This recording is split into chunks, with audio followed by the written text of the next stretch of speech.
பாரத நாட்டில் ஒரு அரசர் வாழ்ந்து வந்தார். அவருக்கு 3 குமாரர்கள் இருந்தார்கள். அரசர் தன் குமாரர்களை மிகவும் நேசித்தார். அதேபோல் இளவரசர்களும் தங்கள் தந்தையிடம் மிகவும் பாசத்துடன் இருந்தனர். ஆனால் 3 இளவரசர்களும் கல்வி கற்பதில் ஆர்வம் காட்டவில்லை. அரசர் தன்னால் என்ற மட்டும் விலை உயர்ந்த வெகுமதிகளை கொடுத்து தன் குமாரர்களை படிப்பில் ஆர்வம் செலுத்த வைக்க முயன்றார்.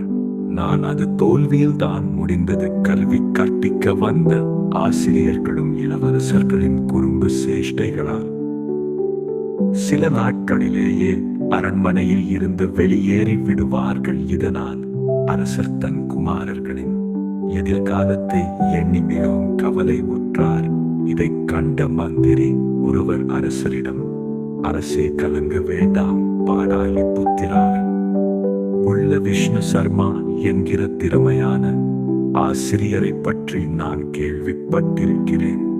அவர் நிச்சயமாக நம் இளவரசர்களுக்கு சிறந்த முறையில் பாடம் கற்பிப்பார் என்று நம்புகிறேன் என்றார். இதை கேட்ட அரசர் உடனே அந்த ஆசிரியர் விஷ்ணு சர்மாவை தன் அரண்மனைக்கு வரவழைத்தார்.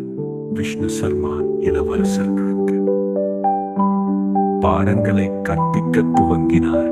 பாடங்களை கற்பிக்கும் போதே அதற்கு ஏற்ற சிறுகதைகளை கூறி உற்சாகப்படுத்தினார்.